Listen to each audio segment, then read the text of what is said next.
Hello, everyone. Richard Carlton. Welcome to another awesome day of FileMaker training. It's currently, what is today? It's day Wednesday, 1 o'clock Pacific time. I'm here with Nick Hunter and Margaret, our broadcast engineer. Welcome, everyone. So let's talk about the latest news just briefly here. So what I'm going to do, Margaret, I'm going to share my screen. Oh, okay. So I'm going to make you full screen. So what I want to remind everyone is that we do have the new CRM. I've got a couple of calls from other consultancies, semi-competitive consultancies, I would say. And they were like, hey, Richard, that's a really nice design there, that neomorphism. You don't mind if we steal it, do you? I says, as long as you let people know where you got it, it's fine, right? You can steal it all you want. Just make sure that you have to say, it's from RCC or from Nick Hunter or whatever, right? So anyway, so if you go to FM starting point right here, you can come in here and download the FM 2022 beta, which is the first public beta that we have. That it's wired, it's rolling, it's great. We have got a couple people reported bugs. Ed out there suggested that that the little people with the slideshow should be doing audio and stuff. And I have other people saying don't do that. So I'm trying to figure out what we do for the dashboard, because we're trying to show what the dashboard could have as opposed to, totally just a fake dashboard. Try to give you an idea, inspiration. So that was interesting. And then, so we have that coming up. And then also, if you go to fmtraining.tv, which is always a funny thing, fmtraining.tv, you can see we have live training right here. We have our courses, our on-demand training courses right here. The bundles are where you want to check out. If you want to support the channel, really appreciate when you support the channel. You buy our training, keep it up to date. It helps us fund the live streams, which is great. And then also part of the complete bundle, we do have the certification training. This was a 5-day, but it was about an hour and a half each day, about a 5-day intensive live stream where we went through the how to get certified and all the tips and tricks, not just tips and tricks, but all kind of like we call them dragons. It's where Claris tries to confuse you on purpose. So we kind of give you simulated confusing things to help you kind of really understand it, which is really great. So so that is all in here. So if you're interested in FileMaker certification, that is in there as well. There's Nick. He's so beautiful, right? He's got his beautiful hair, his beautiful face, his acoustically appropriate back office, back in the studio. Yes. What, you're in Studio 69 again, right? That's where you're back again in Studio 69, right? Yeah, not in Columbia anymore. So Nick, what are we talking about today? What are we talking about, and why should I care, right? Today we're going to talk about the script triggers. So we're going to work through all the triggers we have available on Claris. All right, I'm going to let you go. Off you go, Nick. I'm going to go and work on the 30-day CRM intensive training coming up middle of May, everyone. Yes? Yeah. Very exciting, okay. Very exciting. So you said that people like the design?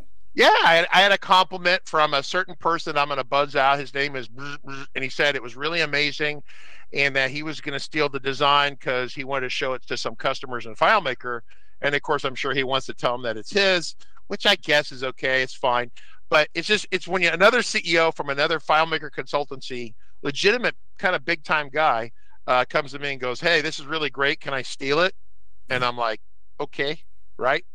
Right. What am I going to say? No, he's going to steal it anyway, right? So there you go. So yeah. So when you rebrand, keep the originals. Saying, you know you're right when the people steal from you. What are we doing, Nick? Okay, so we do the script trigger, not the strip trigger, no the script triggers.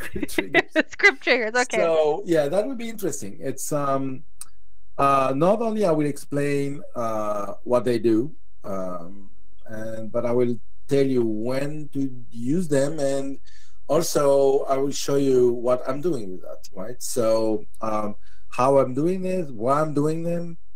So that would be interesting to have kind of a real world, not just a theoretical, but what you can do with this, right? So let me share the screen right quick. The triggers, we have many triggers, okay? So the first we have, I want to show you, the free level of trigger we have. we have triggers on the file. Okay, they are, you can find them in the file options. Those here, script triggers, you find them, and those are triggers on the file. Okay, so what are they doing? This one is obvious. Okay, is on the first window open. So why they call like this is pretty much is when starting, but it's not really when the file starts. It's not. Okay, and I'm going to explain that tomorrow, not now, because it's we need to go further, and then I will come back on this. Is really on the first window open. It's not when the file starts, because you can start a file without showing a window, right? You can open a file without showing any window of the file. So if that happens, this doesn't trigger. So that's why they couldn't call that at startup, because it's not the case. Same for the last window close. It's not because you have some a situation where you can close the window, but the file is not closed, right? Then this is when when the first time since the file starts, the first time you show a window. 99.99% of the time when you start a file, you show the window. But there's, as I said, % of the time where you don't. Same for the last close. When there's no other window and no other window open, it's the last window closed. Then you have on window open. That means on every single window you're going to open, you're going to have the trigger. So let's demonstrate. Okay. So let's create a new trigger. Okay, so this is the trigger on window open. Okay, so on window open, and let's show dialog. Okay, open. Right. So we have a dialog. So I'm going to put that trigger on my window open, right? So I'm going to the file option, trigger, on window open here. So each time I'm opening a new window, boom, I have the trigger, new window, boom. Of course, it works also if you have a script with a new window, okay? If I have a script, boom, right? This will pop on every single window I'm going to open throughout the file. It's not linked to the window. It's linked to the file, okay? So we have the same. If I duplicate this, and if I say close, each time you close a window, so you go there, file, trigger, and when you put here, you can close. So you can see you can have multiple at a time. I can have two like this. So I have a trigger when I open, and I have a trigger when I close. What is important to know is when it happens. That's important. FileMaker give you some clues here if you look closely. Okay. On window open, they said the script will run after a window is open. So that is important to know. Why? It's because if I have in one context here and I open a new window, whatever happened there, whatever happened in that script won't be in that context anymore. It will be on the context of the new window. Why? Because it happened before, right? It happened after, you know. It runs after a new window open. So if I have two contexts like this, right? And I have one context here and a new window is on another context, right? I will be on the new context. Okay? So, same for the close. Close, it happened, and FileMaker tells you, before the window is closed. So here it runs after the window is open. And here it runs before it closes, right? So if we debug, you can see the progress. If I create a new window, boom, it opens the window, and now it runs the scripts. If I close the window, it runs the scripts, and then close the window.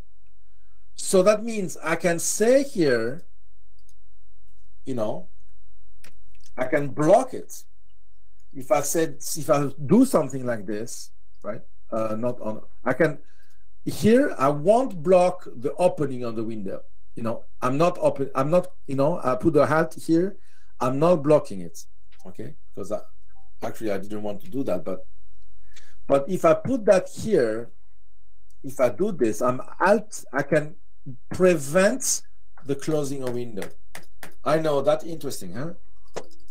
Preventing a closing of a window, right? You can close. Why? It's because the script runs first, then the script said alt, which, you know, I told you many times that alt is killing everything. Kill. Okay, so you said, I want to close, yes, but before I have to do something, and then I say kill. Boom, it doesn't close the window. That means now you're stuck. Right? So you got a point here, right? Can use on window open to store get layout name into, yeah, okay, I'm going to come here. Yeah, we have many options, David Anger. And David Anger will say, can we use that to, you know, to store information? Yeah, I'm going to show you that. So that are pretty much the script triggers that we have on the file level. It's window related, let's say, you know, first window, last window, any window, close, any window open. Okay. So let's remove this because we don't want that to be. Then we have another level, which is the layout level. Okay. So not the file level. So to get access to those triggers, you need to go there. You need to go to the layout setup. Okay. Layout setup, or you can click here. Okay, on this stencil here. And then here in the layout setup, you have the triggers. And here where it gets interesting. What are they doing? I'm not going to show you those two, right? Since they are iOS related, now FileMaker Go related, those two, right? So I'm going to talk about those. On record load, on record commits, on record revert, keystroke, enter, exits, side change, the mode, enter, exits, view change. Okay. So we're going to work through this. On record load is not on record open. Because we can open a record and we can commit a record, but we don't have an on record open. I know, I wish you could, I wish we had one, but we don't. So what's the difference between load and open? Okay. Let's have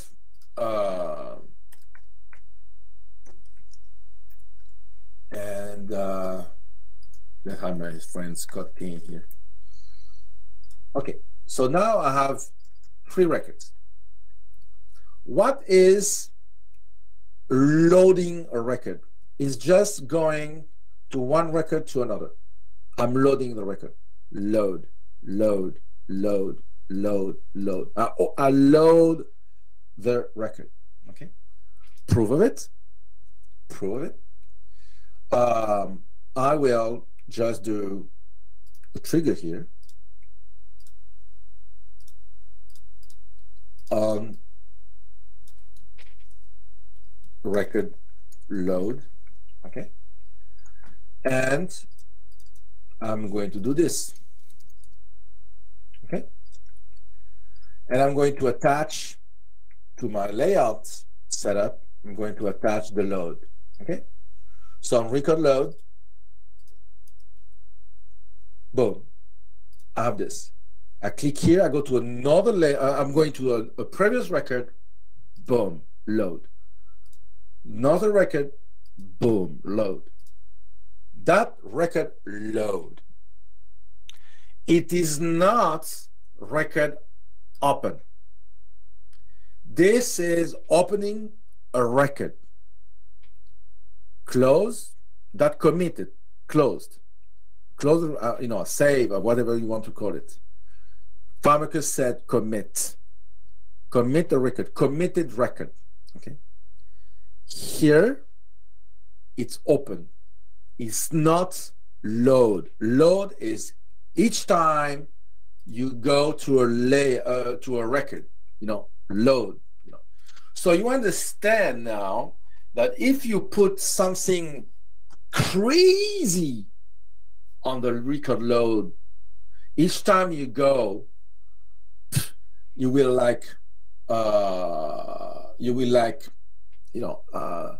have a spinning wheel each time you click there, right? So that's why we never put big stuff here, right? So we never put big stuff. No. You never put that, right? Because otherwise you cannot do this, If each time you have something like this, and you have 2 seconds of pause each time, something you have to wait, you have to wait 2 seconds, So you cannot do this, right? So what is this on this code? Oh yeah, okay.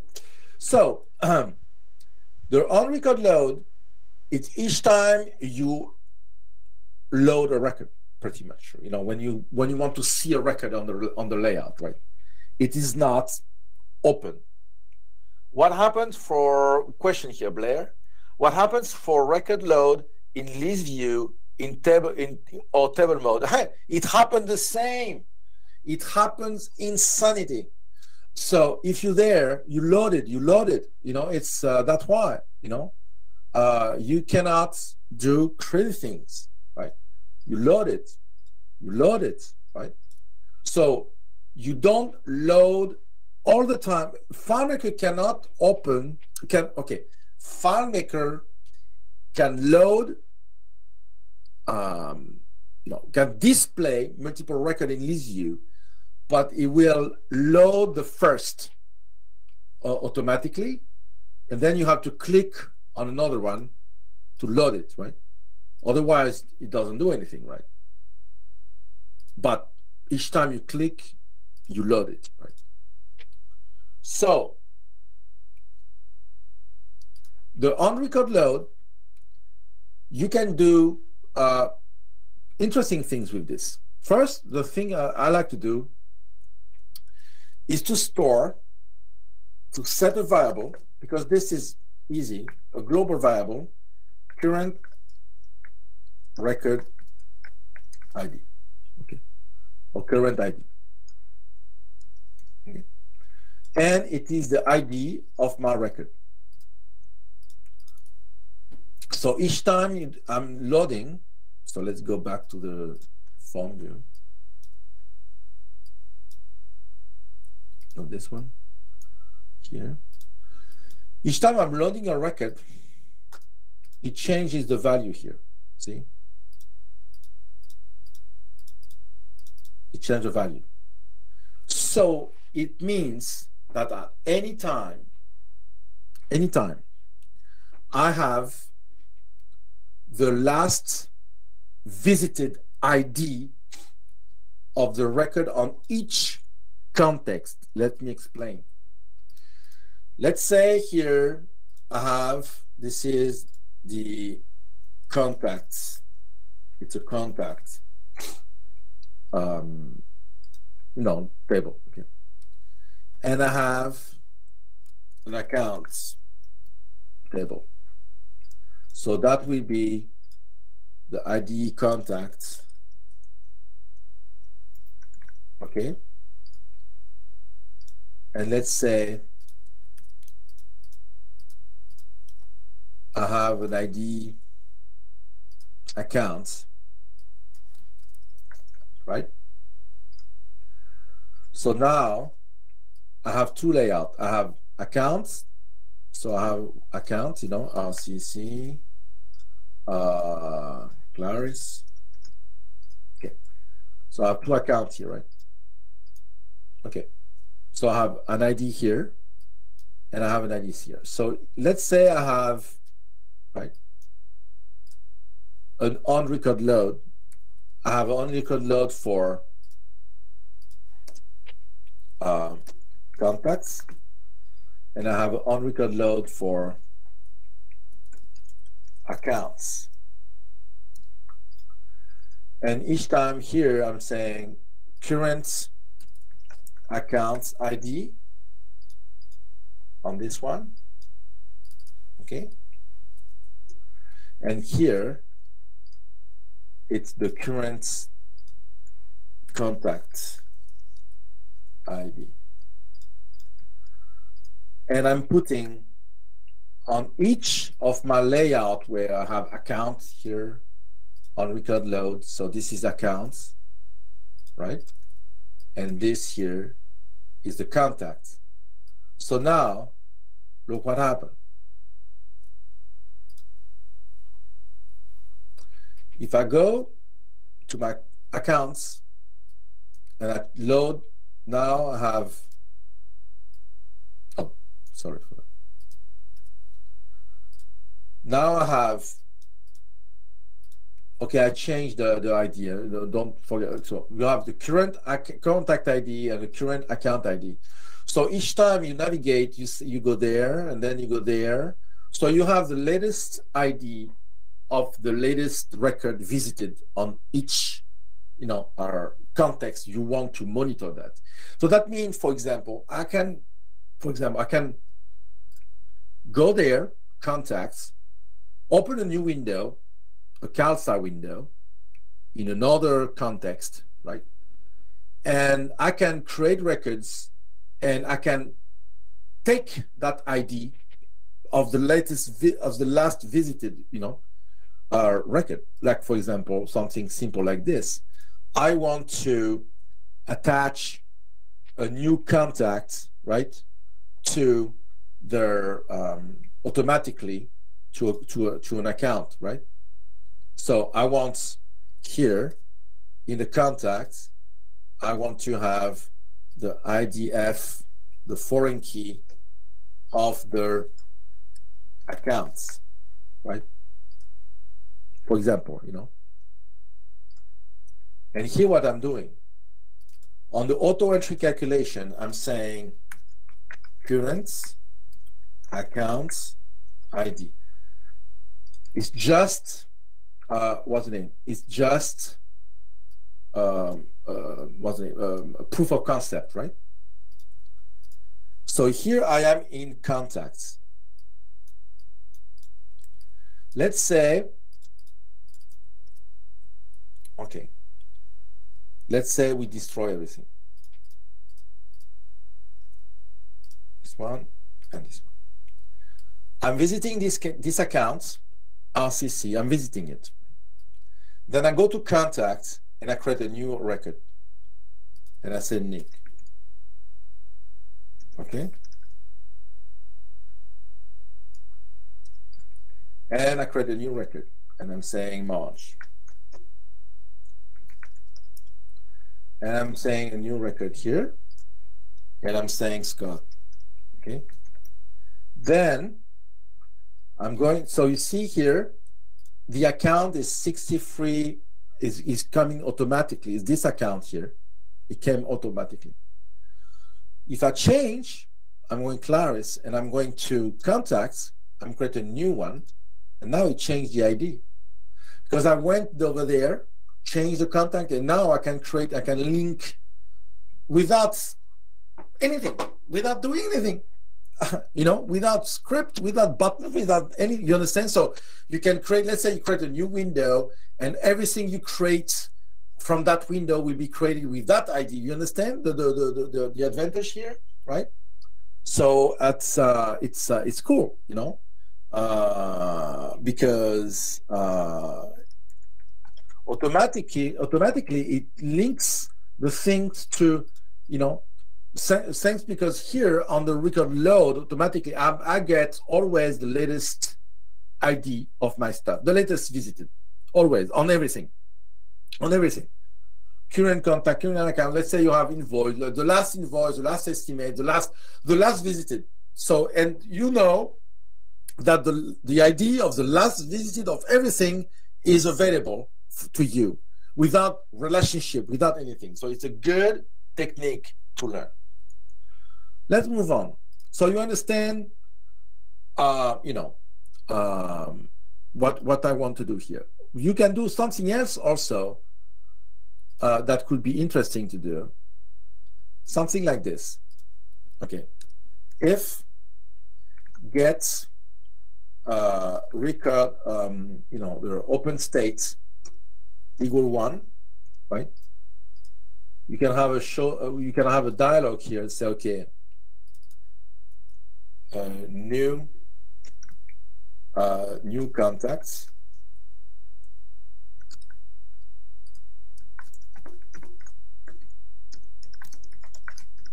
Okay, this is a new contact. Okay, so you can detect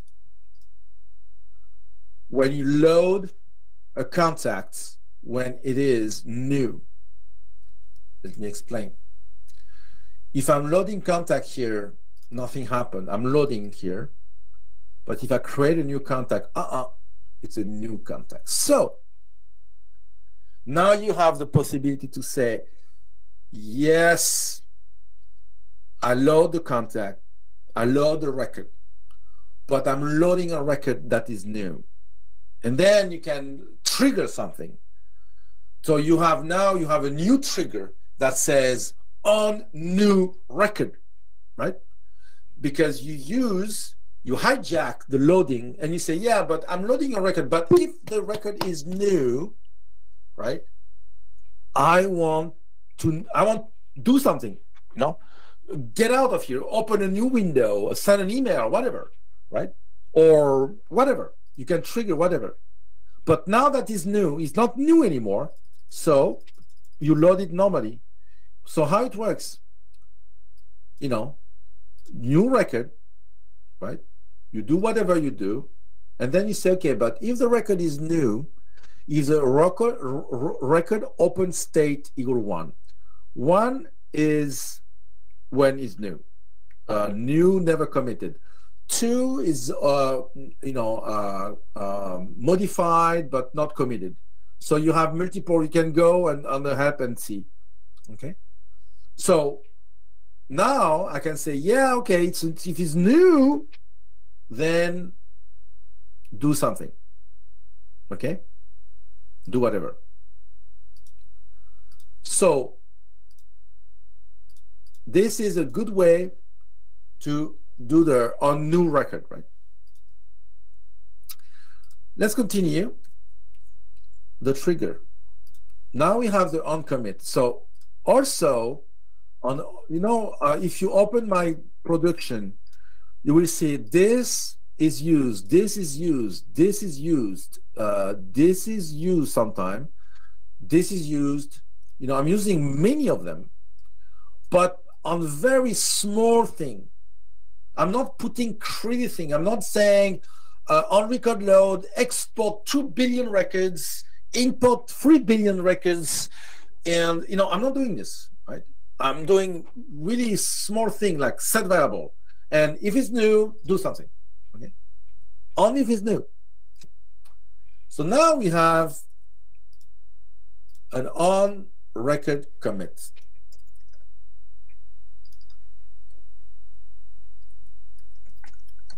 Contacts.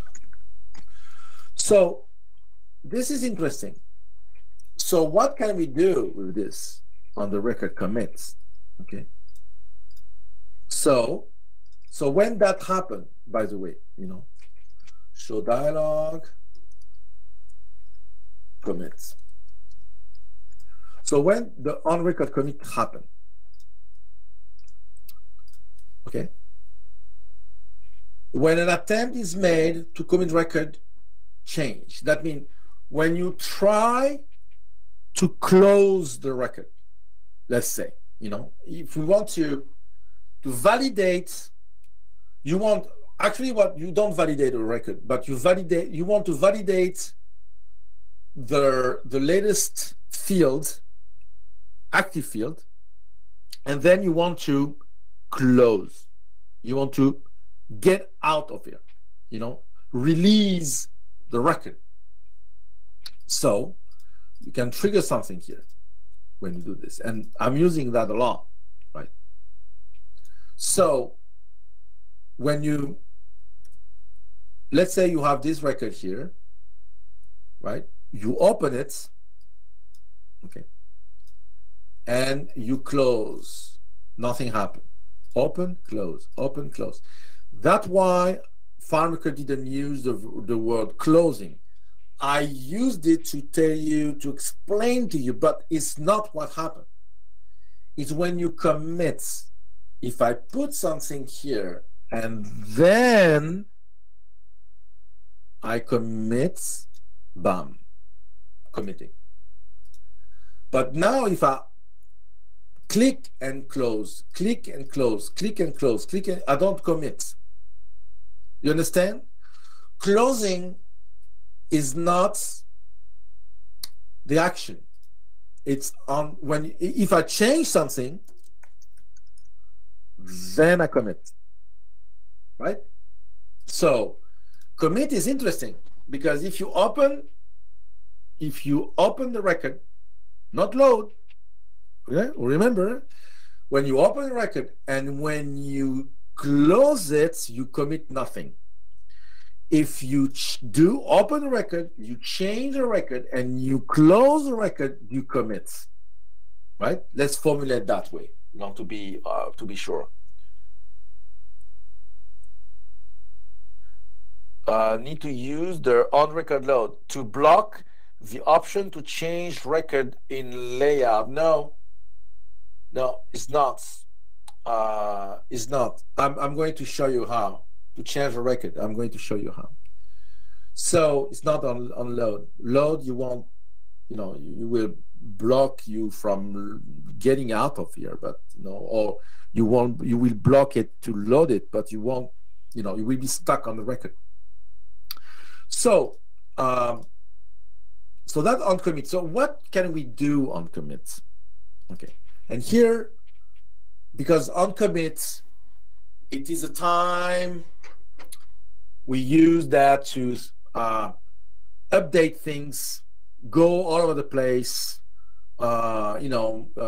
We have scripts, we load scripts that's, updates changes in multiple tables and stuff like that. You can do whatever you want here at one unique condition. You can do something like this: perform scripts on server, and then wait off. Then you can do whatever you want, because you perform the script on server. So you said, okay, I'm done editing the record here. I'm done. Okay. So you close the record, you commit, and then you say, okay, by the way, server, this is what I've done, deal with it. The server will take over, and the client will be completely released of all duties of doing things here. And then the server will go and will take action. Now you have to be careful on what you do. Let's say you have 50 people on your 50 people on your network editing records all day long like crazy. They edit, 50 people. And you have 10, and you have all of this happening on server. And each time you commit, each time you bomb, and you have 50 people doing this. Okay, your server is crashed in less than 5 minutes.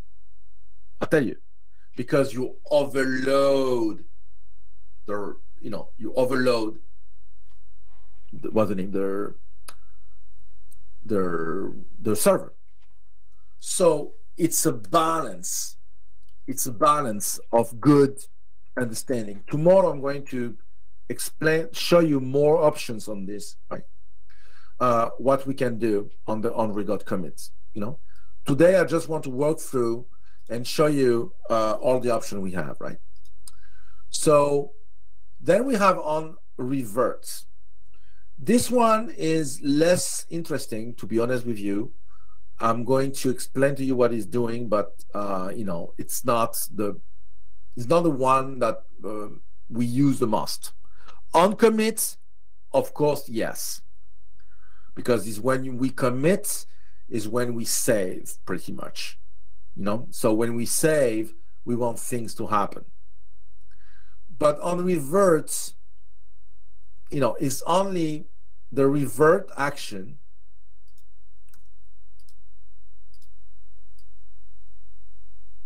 on revert is this. Revert. So is when you go there, you put on revert, right? And you do this. You have Nick Hunter, and then you go, you say, I made a mistake, record, revert. Boom. You revert first, and then you have the action. So you can, it is interesting to see when it happened, this, right? Always. We run when an attempt is made to revert records. So you do the change, you revert, and then you have, it's like here, right? You commit, and then you do, right? Here you load, and then you do, after. Here it's when an attempt is, so you do, and then you do the action, you commit. This is before, it's specific, it's after, it's specific, it's run after. You load the record, and then you have the trigger. Here is when you try to do it, that will do. That's why I'm using the terminology of closing.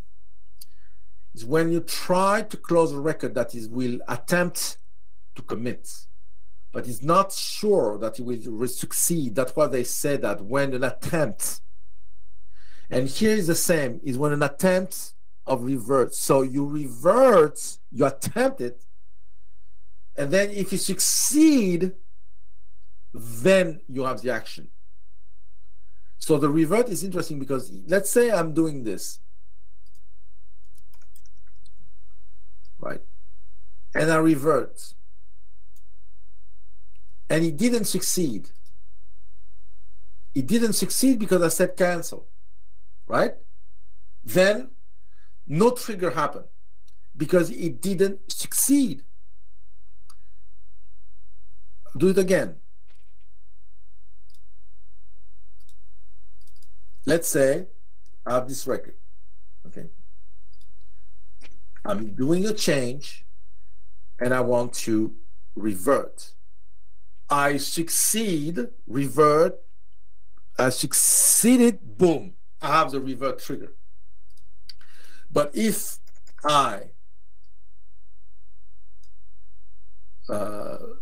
I click, sorry, it was the right one. If I revert,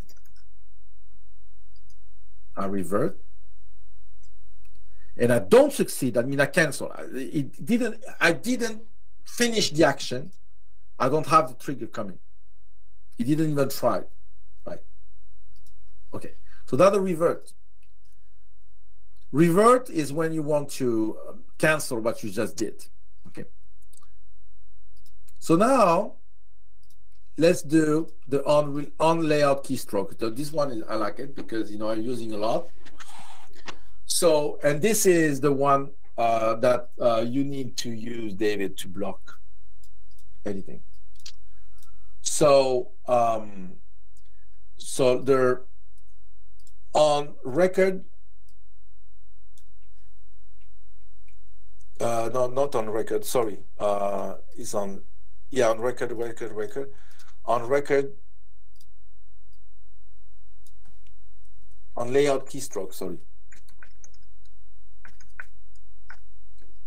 Keystroke. Okay. On layout keystroke. So this one, right?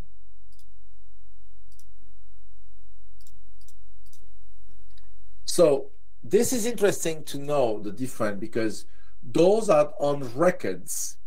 Those, they are attached to a layout. That means you need to be in the layout to change them.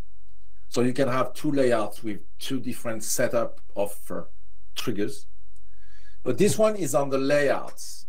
It says on layouts because there's no record involved. Okay? Even if you didn't open a record, if you didn't modify a record, or if you didn't close a record of it, it's going to work. Okay, it's going to do. So this is keystroke. Okay, so see what happened. I don't open anything. It's not opening anything, right? And I press the letter, boom, keystroke, right? So if I go, if so, you trigger a keystroke, you press the key on the keyboard, right? And you have the trigger. Even if you don't have a field open, right? Each time you strike a key in a field, not in a field, whatever, each time you track something, you have a key. So now it's easy to block everything. See, I press the, even if you open a field, nothing happens. You cannot change. You can, copy, you can do whatever, but if you delete, see all the keyboards, what I did. Oh yeah, you can cut. You can cut, So this works, right? But you cannot edit, right? Cannot edit. You can edit like this. But you cannot, so you have a kind of a super control on what you can type, okay? And you can easily deactivate the menu, if you want to deactivate this, the copy paste, right? You can, okay? So this is the keystroke. So you will say, okay, why should I, why should I be interested in this? Oh, it's because you remember. Or what I said is, can say something like this: if the code, of the get trigger, because we have special triggers, what's the name, function, right? That works only on trigger. For example, here I have some dedicated to the keys, like the trigger modify key and the keystroke. Those two are for the keystroke, the on layout keystroke, right? On layout keystroke or on object keystroke, because we have two. So on keystroke, you know, if the code equal, I don't know, 32, you have the dialog. So let's see. So I'm doing this, 32, okay, 32.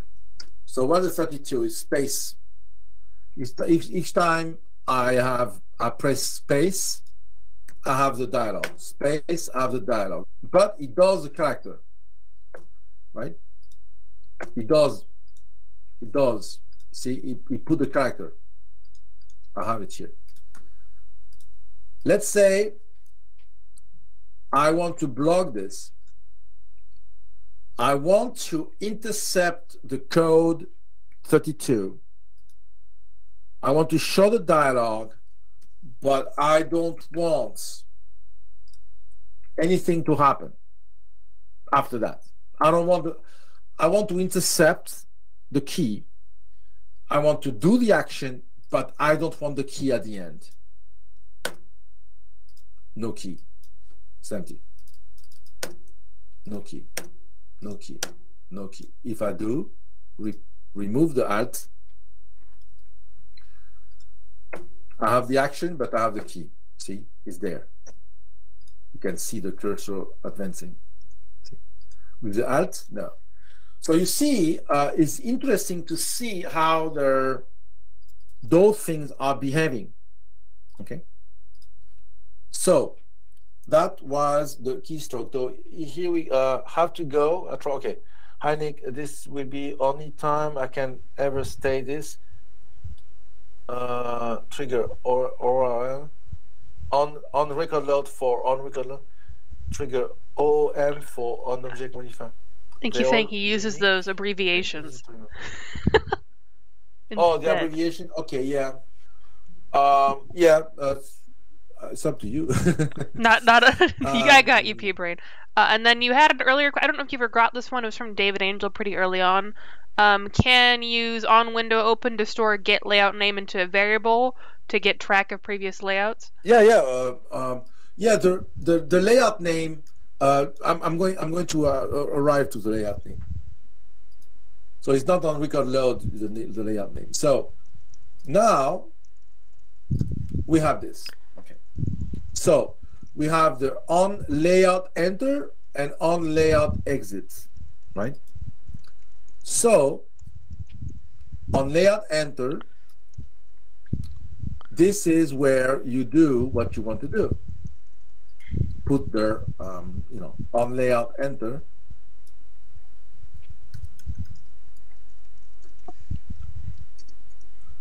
Okay.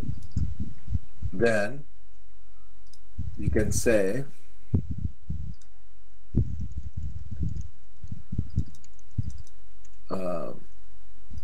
enter, and you can put here get layout name, right? So I'm there and I'm putting on layout enter, I have the layout name, and I can have another one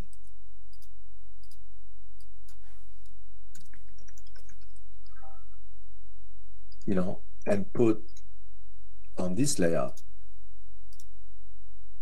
on layout and on layout enter. So now I'm going there.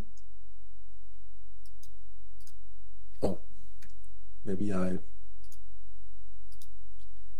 need to remove this one. Okay. So I'm going there. I mean, why is it's always this one coming? On layout enter. On layout enter. Maybe that one.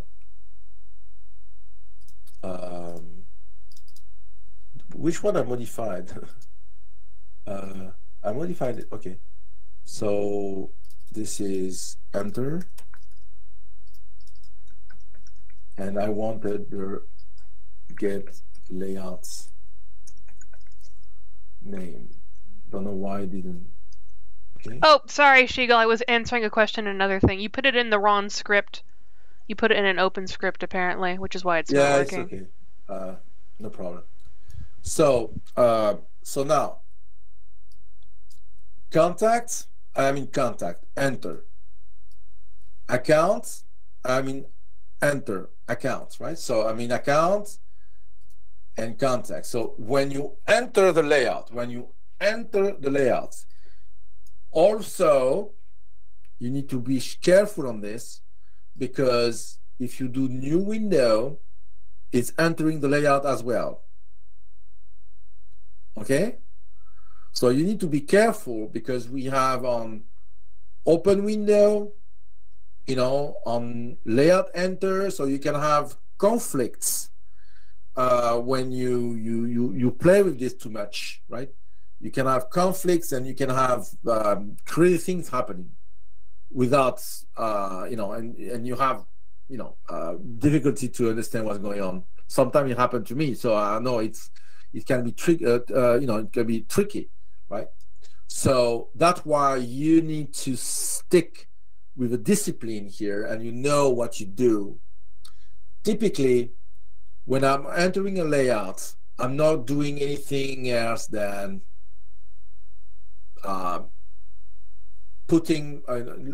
going to, for example, when I enter the layout, I want, like you say, you can say set a variable with the name of the layout, for example, and the layout you get in, or you can just position, go to an object, you want. You want to, things like this. You don't do anything like data modification, validation. No, you don't do that on layout enter. When you do, typically when you want to validate things, you do that on commit. When you enter a layout, you want to just position yourself, go to the object, go to the tab, go to a slide, go to for example, on layout enter sometime, I want to go to the first record. I want to go to the first record. This is the most logical. For example, when you're there and you say, go to record first, So here, see, I was in the 6th, right? So now if I go back there, boom, I'm in the 1st, always, Even if I leave, I leave on the 6th, if I go back, boom, I'm going to the 1st, right? Thing like this, go to the 1st, go to objects, or go to field. You want to make sure you go to fields, and you want to make sure you want to go to the date, and you want to pop up the calendar. Okay, so each time you go there, so you there, and then you go back to the contact, boom, boom. Always, when you land there, you want that to happen, right? So it's the best way is to get that on layout enter, not on record load. Otherwise, you go there, all the time, So you understand now, right? There's logical here. There's logic. If I do something like this, and so now look what happened, doom, doom, doom, doom, doom. What the heck is this? Give me one example of one application in the market that does something like this, right? So you understand. So that's why we don't want that to happen, right? We don't want to do crazy things. But on layout enter makes sense, because when you land, let's say you land, boom, right? So you need to play with this, but you need to on all the triggers that you have on the layout level, you need to be like small, tiny. Check this, check that. If it's new, message or a date is missing. Oh, my date is missing, right? So that on commit, you know. For example, if you on commit, for example, and you say, okay, if, for example, is empty date, okay, then you say, okay, you show dialog, right? Okay, show dialog. Okay, first of all, if you go to, for example, no, better, go to dates, you know, show the dialog, okay, and then go to the field, you perform date, right? So look what happened now. So let's say I'm there, I do a modification here, and then I commit the record, boom, I have a commit stuff. What it is on commits. Okay, so I'm doing a change. I commit. I have the layout. I have my message, and then I go there. So here, see, message is commit. Date is empty. Okay, so, but you need the alt, right? Because I didn't commit the record still. So why the alt is important? Because I don't want to commit. I want to stop the action. If you on a trigger loading, it runs. You remember when I said an attempt of committing, an attempt of reverting. When FileMaker says an attempt, that means it's something that can fail. At any time you can have an action failing, you can make the action failing by alting. When you halt, it fails. Okay? So I want to intercept the action of committing, but I don't want the commit to go through. So I'm using the alt at the end. So that's why it works. Boom. It's empty. Boom. And I land on the and until I'm doing this, you know. So now, what happened if I want to get out of here because I'm stuck now? You know, I'm stuck until okay. You can say cancel, and then if you know last gets last message choice equal 1, you do this. Otherwise, you ignore. That means if you say 1, okay, if you say 1, you do all of this, right? If 1, otherwise, no, you stop it or you exit. Okay, exit the script because you don't want. Or I think we don't need that. Let me try without this. Okay. If you say cancel, yeah, see, cancel. So we do this. You click. You say okay. Boom. Or if you click and you say cancel, it go away. You know, I cancel. You know, cancel this. Okay. So any question? Yes, we got one from YouTube. I don't know if you saw that one. If you use a lot of triggers, will that slow down the system? No, okay. This is a no. I can, like I said, you know, I've on most of my production, I have pretty much all clicked. This click, this click, this click, this click, and this click. It's not slowing my system. Oh yeah, but you know what? You know how I can slow the system? I can have a record here. I can have a field here that is 10 like this, 1, 2 like this. if I show a field from that relationship here, everything slow down. It's not, it's when you do exaggeration, when you have an unbalancing. So for example, if on record load, like I said, I have import 2 million records, export 3 million records on each record load, doesn't make any sense. You understand?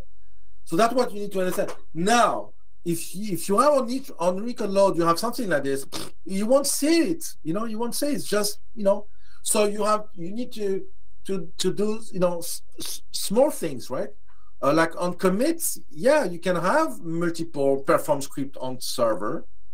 You know, you can, you know, you can do that, or you can have 1 or 2 set fields. You know, you can have two set fields. You know, small one, the small set fields. Say, okay, oh, okay, when you commit, check this, check that, yes, no. Well, you have 2 boolean, you have a tag that is, you know, complete, incomplete. For example, you know, that I show you an example I'm using a lot. Let's say I have a tag. You know, I'm using tags a lot. You know why? Because tags are good. Incomplete. You know, so incomplete. It's a tag.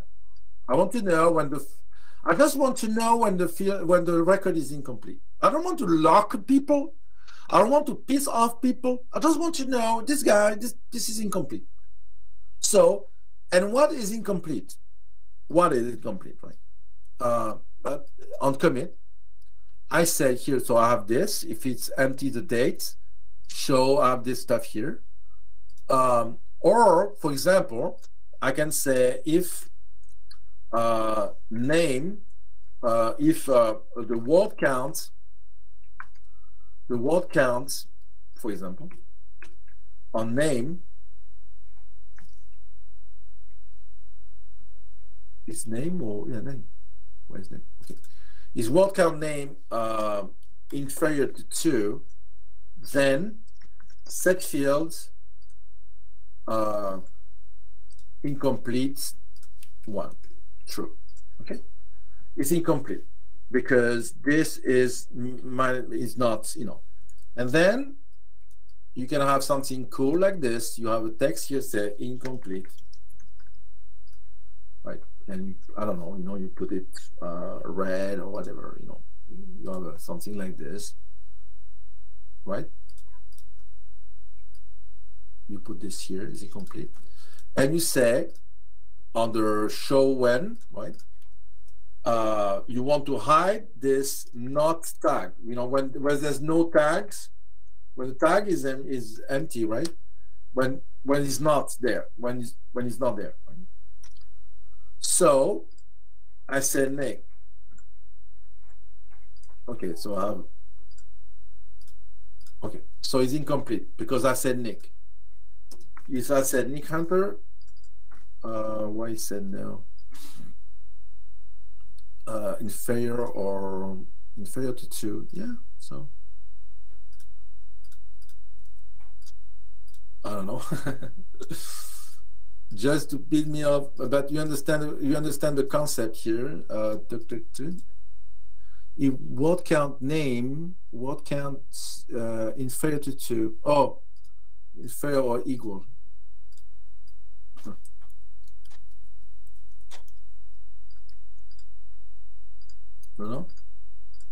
No, it should have said. I don't understand. Inferior word count name. I don't know, but you understand that normally it should have said else. Sorry, set field. Okay, that's I have a better way to to do something like this, but it's just a proof of concept, right? I have a better way to do that with an auto entry calculation, but it's a proof of concept here. Okay, so Nick Hunter, this is complete. Nick is incomplete, right? So you can have something like this. You know, we very small. If you start having a script that say go to layouts, okay, that's the worst. That's the worst. You have on commit, go to layouts. Export 2 million records, go back to another layout, open a new window, close the window, open another window. Okay, no. If you have something like this is awful. You know, you don't have anything on load. I tell you what you shouldn't do, and then you can do whatever. Yeah.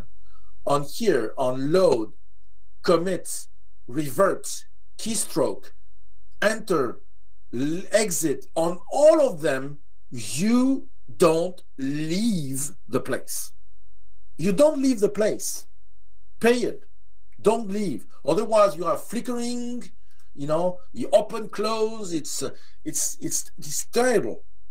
What you can have, something clean like this, and then will be the end. Okay. For example, that's something I'm doing a lot because it is clean. Clean. Okay. I have a nice layout. You know, I have a nice layout like this. And then I have a nice message saying, say, committing changes to records. Please wait. Okay? So you do something like this. This I'm doing a lot, you know. And people love it because they say, oh, we know. I think we need double T here. Okay. As a side note, Nick. People say, oh, yeah, I know what happened now. Okay, please wait. So you have this, okay? So let's say now, so let's deactivate, because we have a lot of things here. Let's deactivate this. On commit, for example, okay, you can say, let's deactivate this. You can say new window, on commit, right? See, on commit, new window. Go straight to the commit, you know, to the message. In a card style window, you can dim the parent if you want, okay? And you say pause, you know, whatever the scripts do, you know, like I put 5 seconds, you know, right? And then close. For example, let's say you want to go to another context, do something, sort, delete, export, whatever. You do what you want to do, and then you come, but you explain what happened. You don't open a window, you know, a hidden window, and you don't say anything to the people, and you have the spinning wheel for 5 minutes, and we don't know, right? So you can do this because I want to show you something that is cool. Okay. So let's say I have this on my commit. I have a new commit, do this. So Nick Andrew, and I commit. Boom. Committing change. Thank you. Okay, I'm doing it. Committing for boom. 5 seconds and go away. Okay. So it's a message. You know, it's a message. Okay, I'm doing something, right? So I'm doing another committing. Boom. Okay, I'm committing. No problem. So I'm doing, you know, something. You know, I'm saving. Okay. But if the thing is very short of time, normally it shouldn't show anything. Yeah, it shows because I have a pause. But normally, let's say you do this. I don't have a pause, and I have a very sharp and very small action. Very small action. Okay. It shows nothing. No windows, but it does. It does. Look. It does the action. New window, close. But because it's so fast, boom, it doesn't even try to do it. So I calculate that if the action you want to do in the commit is less than 2 seconds, it doesn't. But the pause, unfortunately, in my demo, the pause will force FileMaker to show it, even if it's a 1/10 of a second or this, it will show it because I have a pause. I mean, you know. but if you know, it shows because I have a pause. But otherwise, if the thing is, if whatever you do here, it's so fast, right? It doesn't even show the window. Let's say you want the beep, for example, you know, it beeps, you know, but it doesn't show the window. You understand? I don't know how, you know, it's even if I say export, you know, let's say, yeah, oh yeah, let's do this. Export About the 10 record. more minutes, Nick. Yeah, export, yeah, but yeah, it's complicated. But you know, I mean, you know, you can beep, you can do something. If it's fast, you don't show the window. So there's things you can do on commit, right? There's thing crazy you can do on commit, but you don't leave the place. You know, on commit, you don't leave the place. Otherwise, you're screwed. Okay, so I think we can land the plan for today. We have a lot of things for tomorrow. Yes. And then any questions we didn't get to today, I will get to tomorrow. So. Yeah. Thank you very much, everyone. Thank you very much, Nick. Looking forward to tomorrow. Okay. Thank you very much, everyone. Bye.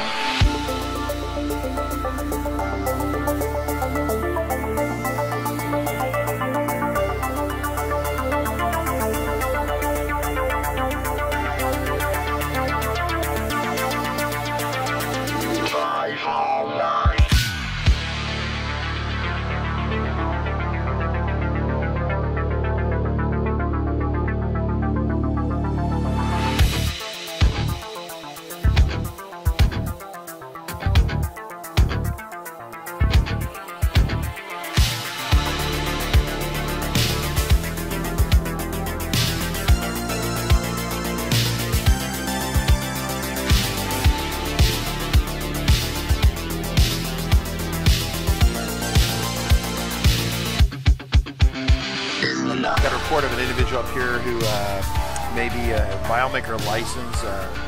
Well, it's potentially expired. Look at the back of that car right there. Looks like the FileMaker license has expired. Sir, I need you to step out of the vehicle. Sir, step out of the vehicle. Sir!